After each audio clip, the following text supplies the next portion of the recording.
As you probably recall, the two main things we work on in Sales Gym is sales messaging and sales process.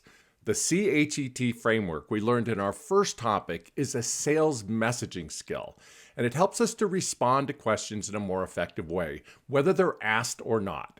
We need to keep in mind that decision makers from all different types of companies generally have the same questions in their mind when they're deciding whether or not to buy from you or your competitor. They want to know what makes your product or service or capabilities or expertise different from your competitor or different from the provider that they're currently using. When you're trying to schedule a meeting with them, they want to know why they should meet with you and what they're going to get out of it. When they're looking at a proposal or a recommendation, they're trying to determine, is there more value in this product or service than what I'm currently using?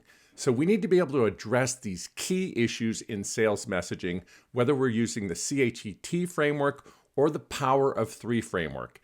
So the one suggestion I would give to you, whether you're using that Power of Three or CHET framework, is learn to phrase your competitive advantages and differentiating factors from the perspective of the customer, the client, the decision maker. What do other people think about your product or service? What do they value? So when you're using the Power of Three, you set it up by saying, I'd like to share with you some of the things we hear from our clients that tell us is quite unique about our organization, and I'd love to get your reaction to that. And then you phrase it in terms of what you hear from your customer or clients or decision makers or influencers that you talk to. So in this program, really focus on developing your ability to share the opinions of other decision makers that liked your product or service or expertise. And when you bring that into your sales messaging, it makes it that much more effective and it's going to have more impact.